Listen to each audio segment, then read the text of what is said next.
নমস্কার সকলকে, কেমন আছেন সবাই? প্রোগ্রেসিভ সোল ট্যারোটে আপনাদেরকে আবারও স্বাগত।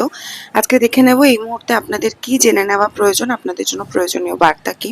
প্রথমেই এই কার্ড এসছে 10 অফ ওয়ান্ডস। আপনারা কোনো একটা চ্যাপ্টার আপনাদের লাইফে এন্ড করছেন এবং যে চ্যাপ্টারটা অনেক দিন থেকে আপনারা বয়ে নিয়ে চলেছিলেন, অতিরিক্ত কাজের প্রেশার নিয়ে রেখেছেন নিজেদের মাথায়, যেটা হয়তো করে উঠতে পারছেন না, যেটার জন্য শরীর খারাপ হচ্ছে, হেলথ এফেক্ট পড়ছে, সেটা মেন্টাল বা ফিজিক্যাল যে কোনো রকম হেলথই হতে পারে।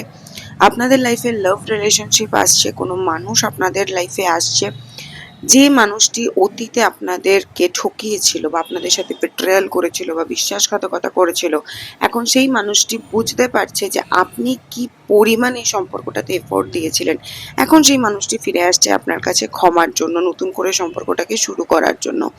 পুরনো কোনো মানুষকে আপনি নতুন করে সুযোগ দেবেন কিনা সেটা সম্পূর্ণ আপনার ব্যক্তিগত ব্যাপার, কিন্তু এই সম্পর্কটি আপনাকে বার্ডেন আপ করে গেছে। এই সম্পর্কটি বা যে কোনো সিচুয়েশন, কিছু সিচুয়েশন আপনাকে এই মুহূর্তে বার্ডেন আপ করে রেখেছে। তো আপনার জন্য এই মুহূর্তের গাইডেন্স, আমি আপনাকে যেটা বলবো যে এই মুহূর্তে সেলফ লাভে যান, নিজেকে ক্ষমা করুন। অন্য যে যা আপনার সাথে যা করেছে সেই বিষয়ে ক্ষমা করে একটা লাইট হার্টেড এনার্জিতে বাঁচার চেষ্টা করুন।